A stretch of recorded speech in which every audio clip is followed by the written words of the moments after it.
Bapak Ibu, kita bersyukur ya Tuhan telah membawa kita masuk ya ke dalam tahun yang baru.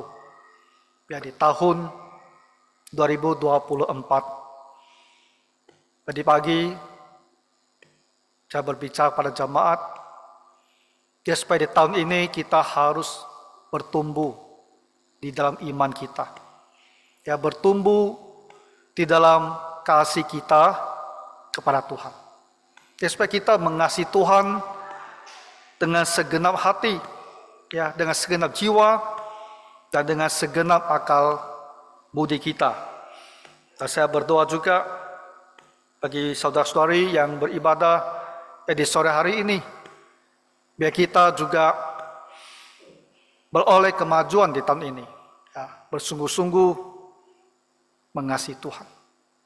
Dan saya juga berdoa nanti di minggu ketiga khotbah pagi ada supaya di tahun 2024 ini kita beroleh keberhasilan ya dalam hal-hal yang kita kerjakan dan usaha yang kita jalankan di dalam kehidupan kita.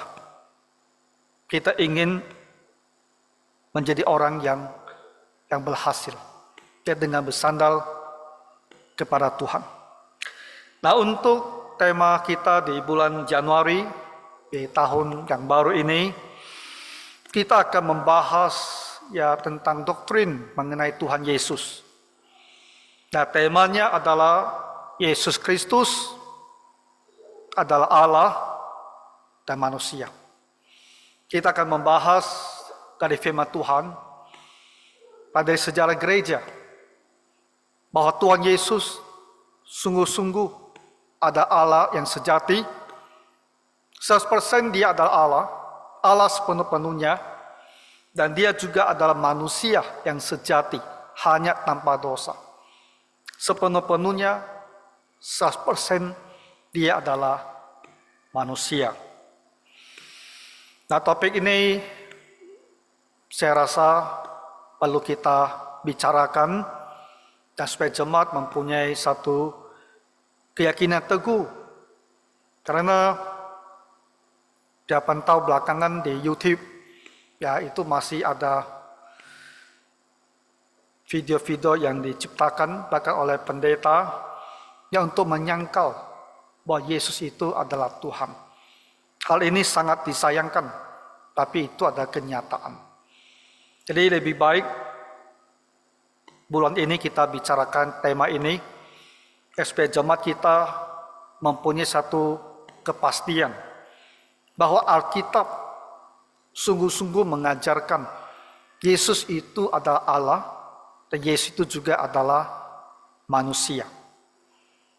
Jadi bulan ini kita ada 4 minggu, maka sore hari ini minggu pertama kita akan melihat beberapa ayat firman Tuhan yang dengan jelas mengajarkan bahwa Yesus itu adalah Allah.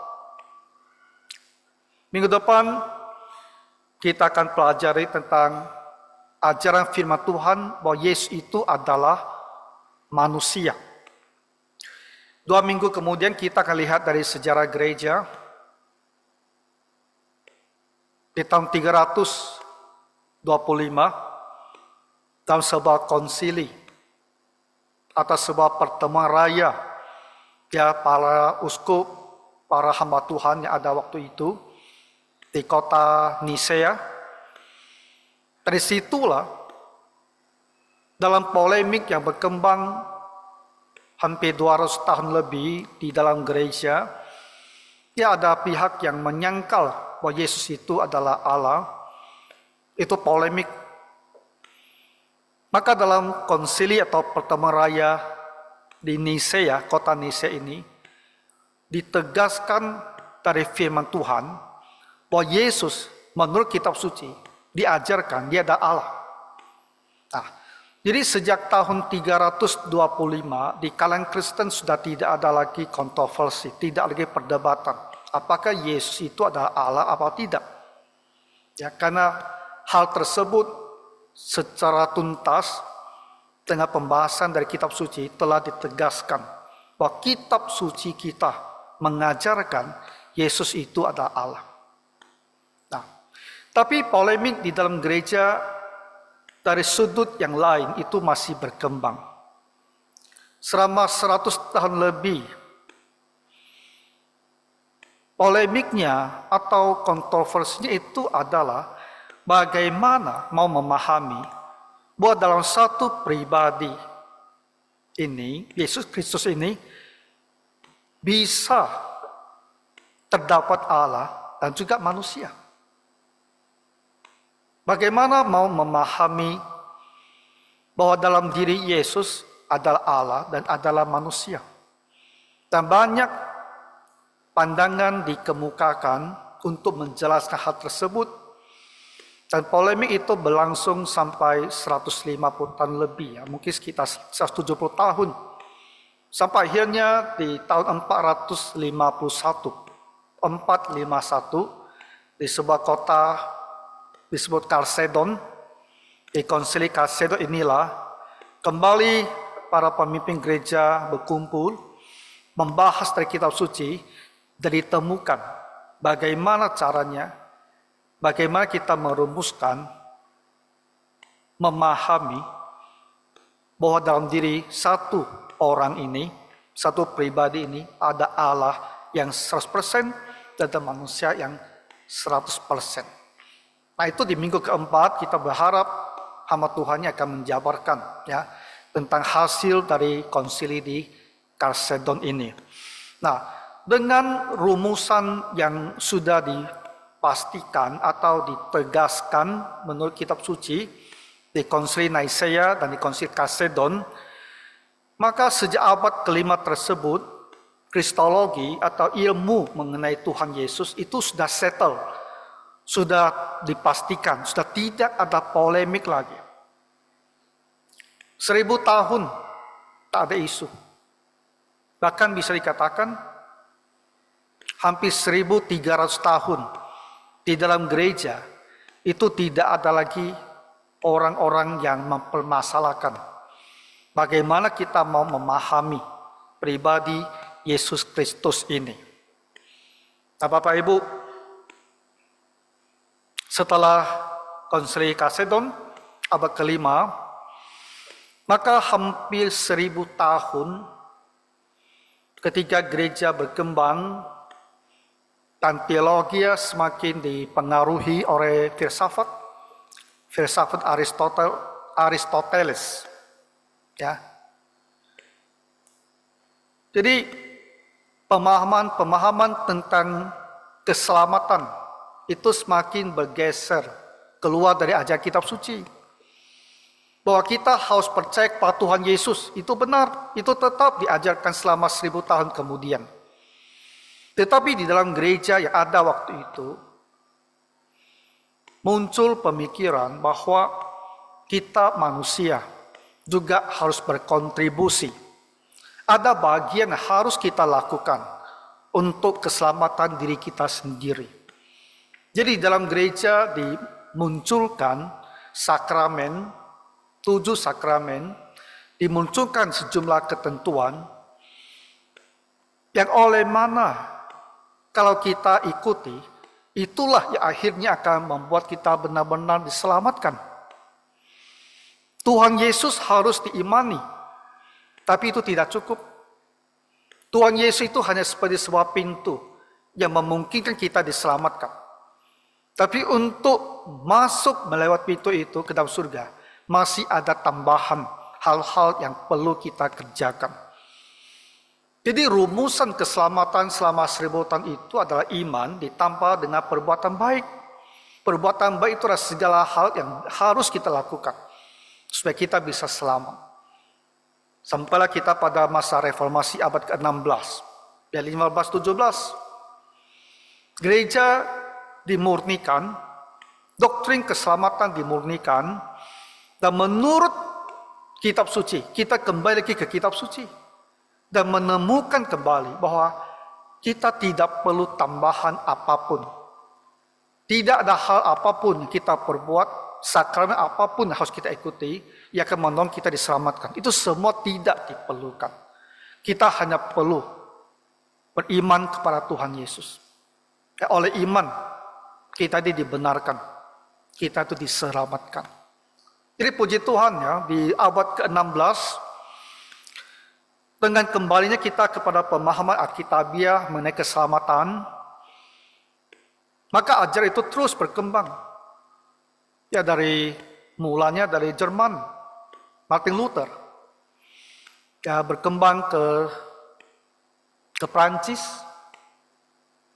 dipimpin oleh John Calvin, berkembang ke Skotlandia,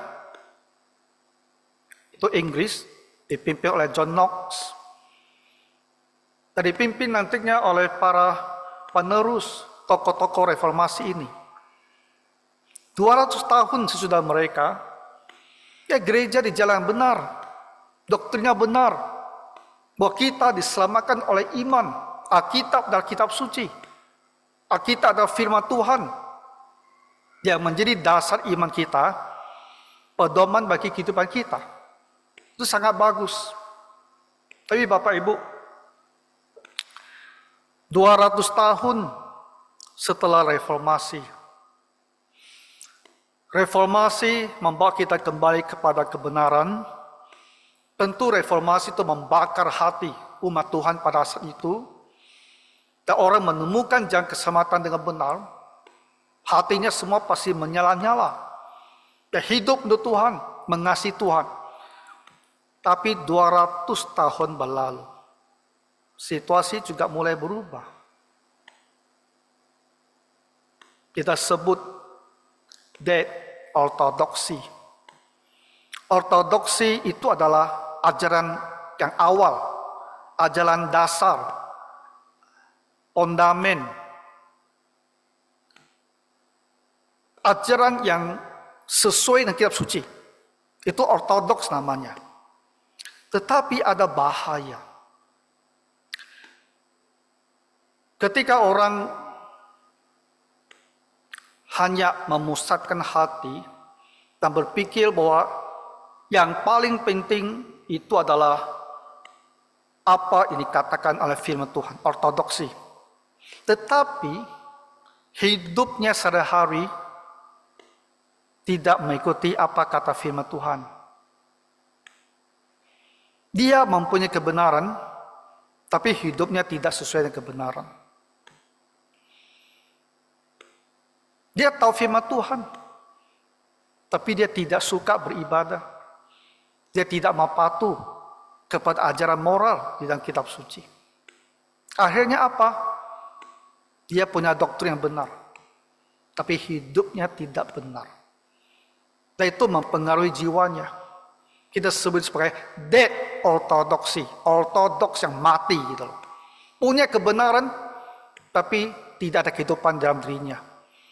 Orangnya tahu apa yang sebenarnya menurut kitab suci, tapi hidupnya tidak menunjukkan kebenaran itu. Dead ortodoksi. 200 tahun pelan-pelan bergeser. Dan orang-orang mulai muncul. Mulai meragukan apa yang dikatakan kitab suci. Nah, tentu ada orang-orang yang memulai pikiran-pikiran menyangkal Tuhan Yesus. Tapi kebanyakan bukan orang yang terkenal. Jadi mereka tenggelam dalam sejarah. Tapi ada satu orang yang tidak tenggelam, menjadi tokoh besar, menjadi teolog yang besar, namanya Frederick Schleiermacher. Lahir 1768. 250 tahun setelah reformasi. Orang ini lahir. Dia belajar di seminari, belajar Alkitab, tapi dia tidak merasakan ada damai, sukacita, keselamatan dari Tuhan Yesus. Banyak yang dia katakan, banyak yang dia tulis, tapi intinya adalah dia tidak percaya Yesus itu adalah Allah. Karena orang ini mempunyai pengaruh yang sangat besar. Ajarannya mempengaruhi banyak gereja, banyak pendeta-pendeta yang datang kemudian. Maka dia disebut sebagai bapak teologi liberal. Liberal itu kan bebas. Nah, liberal dalam teologi artinya mereka yang merasa pikiran mereka itu tidak perlu harus bergantung pada apa yang dikatakan kitab suci. Pikiran mereka tidak perlu harus mengikuti apa ajaran kitab suci.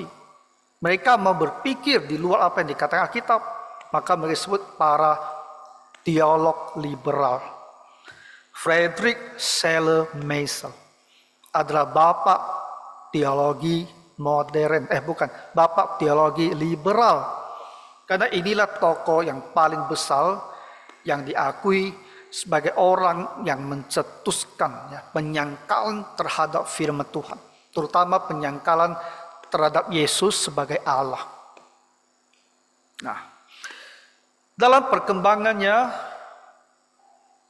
dari ini abad ke-18, 200 tahun kemudian masuk abad ke-20, 20 kita sekarang di abad 21, di awal abad 21.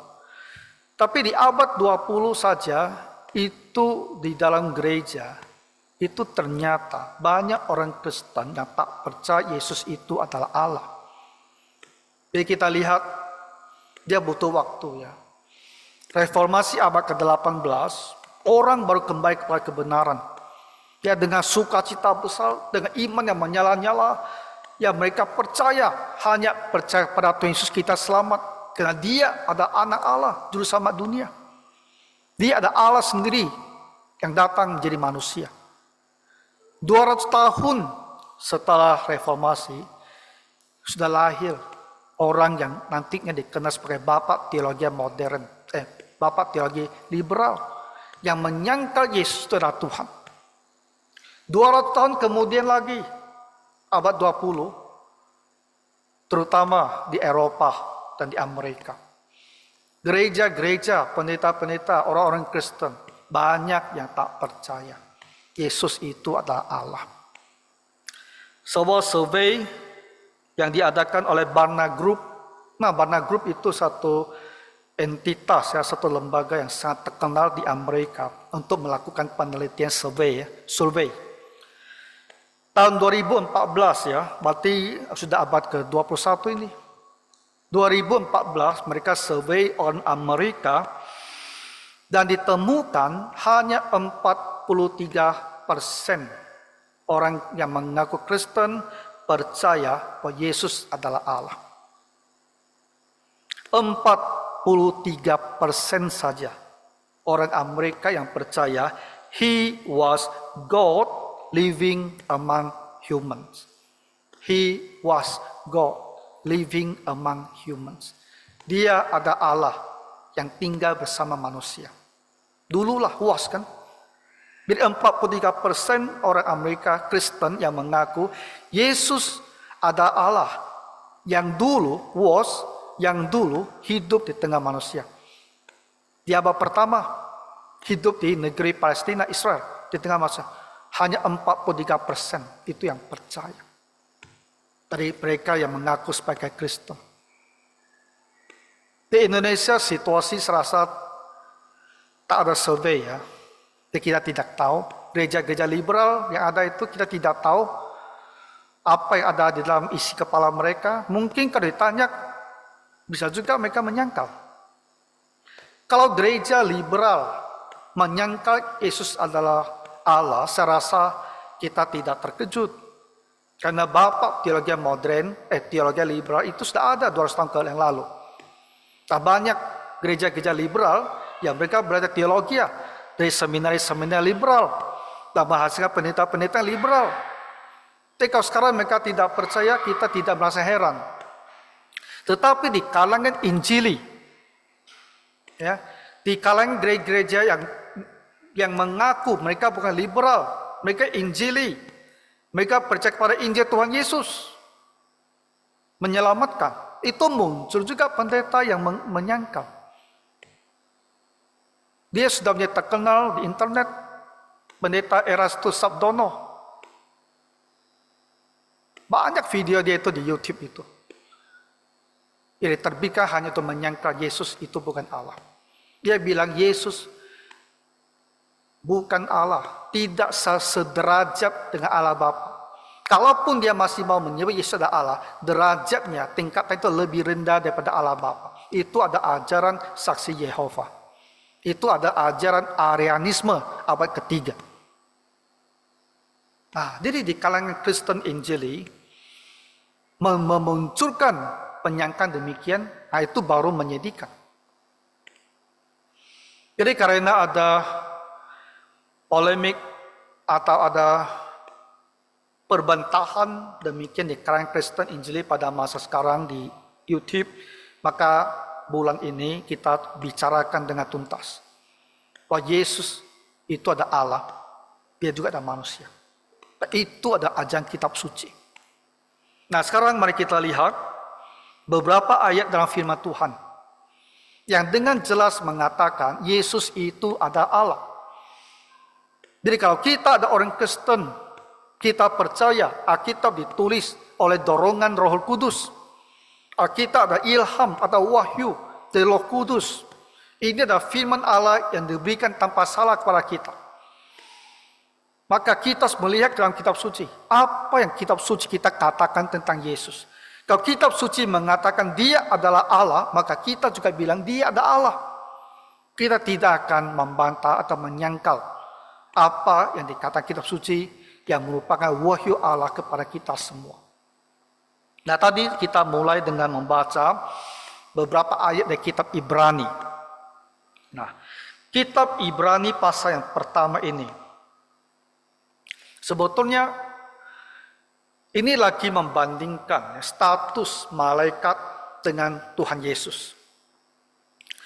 Dan ayat-ayat ini adalah ucapan dari Allah Bapa. Jadi apa yang Allah Bapa katakan tentang anak ini? Ayat yang ke-8. Tentang anak, ia berkata. Tentang anak, itu tentang Yesus Kristus, Allah Bapa berkata.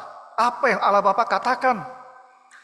Takhtamu, ya Allah, tetap untuk seterusnya dan selamanya. Tongkat kerajaanmu adalah tongkat kebenaran. Jadi Allah Bapa menyebut Yesus Kristus ini sebagai Ya Allah.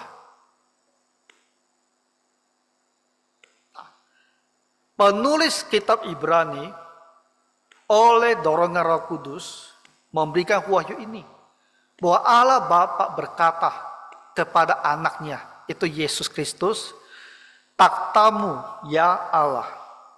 Jadi Allah Bapa memanggil anaknya ya Allah.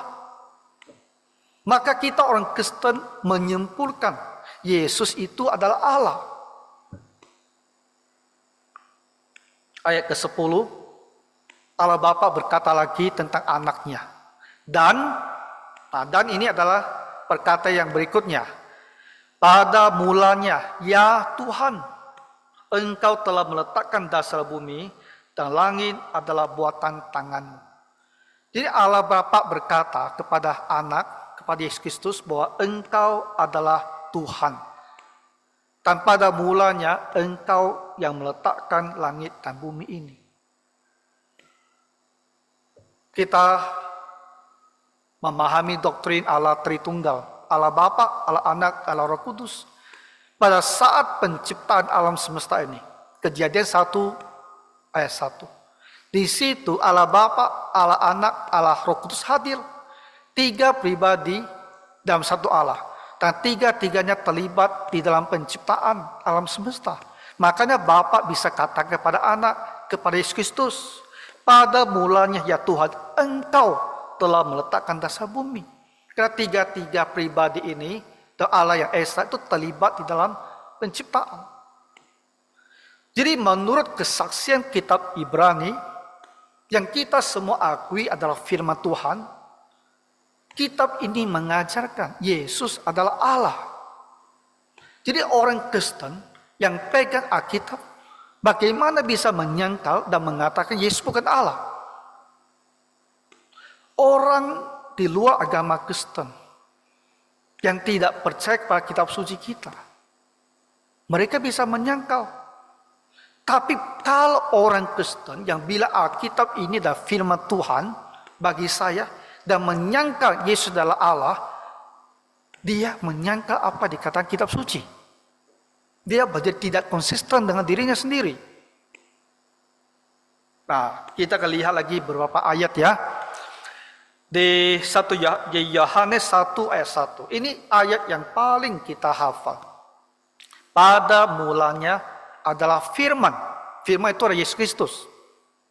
Pada mulanya adalah firman. Firman itu bersama-sama dengan Allah, Anak dan Bapa. Dan firman itu adalah Allah. Rasul Yohanes oleh dorongan Roh Kudus dengan jelas sekali mengatakan Yesus adalah Allah. Firman itu adalah Allah. Bagaimana orang Kristen bisa bilang Yesus bukan Allah? Yohanes pasal 20 ayat ke-28. Ini pengakuan dari mulut Thomas yang tidak percaya Yesus bangkit itu. Tapi setelah dia melihat Yesus yang bangkit, imannya muncul kembali. Dia tidak ragu lagi. Lalu dia bilang, Yohanes 20 ayat 28, Thomas menjawab dia, "Ya Tuhanku dan Allahku." Tuhan Yesus berdiri di situ.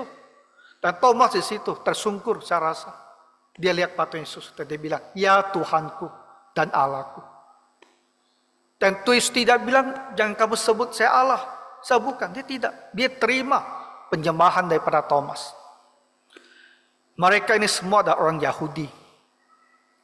Orang Yahudi dari sejak kecil, setiap hari Sabtu, mereka ke bait suci atau mereka ke sinagog atau rumah ibadat. Tiap hari Sabtu, anak laki-laki pasti harus ke sana. Dan mereka belajar firman Tuhan. Dan ayat yang pertama hutar apa? Jangan ada padamu Allah lain di hadapanku, kan? Dia orang Yahudi tidak akan pernah berani mengaku diri sebagai Allah. Tak akan pernah berani.